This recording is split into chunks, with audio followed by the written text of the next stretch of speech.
My favorite food today?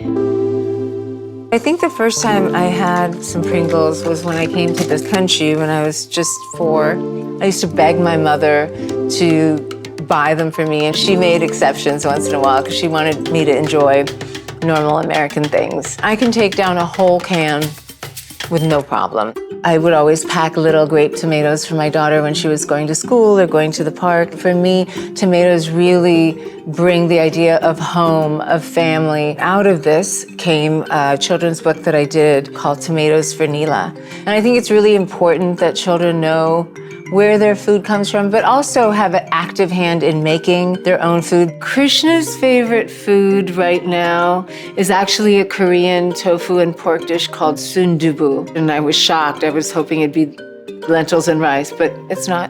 It's sundubu. I love to have a bed picnic, and then I make a platter of little finger sandwiches, a huge pot of tea, and I get the paper, the New York Times, and I lay it all out. This steak actually doesn't remind me of a food memory, but it reminds me of a photographer named Helmut Newton who did a lot of still lifes with me. He was one of the first people who saw my scar as not something to hold me back.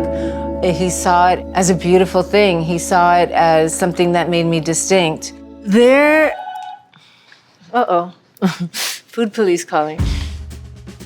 They're great. These are great. It's sort of like if an orange and a lemon had a baby, but both flavors were on overdrive. I was in a transition. I was really sad and I didn't feel like cooking at all. A package of these beautiful kumquats arrived from my mother, and I just had a bite of one, and immediately it woke my palate up. Kumquats always remind me of my mother, of how she consoles me with food, how in life there's a lot of sweet, but sometimes there can be some sour too.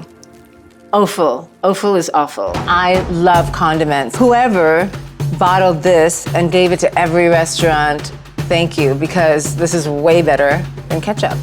My favorite food today, the hot and sour seafood soup from How Noodle. It's got a shit ton of Sichuan peppercorns and chilies, and it's pretty virtuous. Wow, you did your research. A great fun thing to do is freeze your grapes, wash them, dry them, and then put them in the freezer. But if you want adult fun with grapes, I would go for the green ones, not the red or black, because they tend to stain the sheets. And so now I'm packing up my knives and going.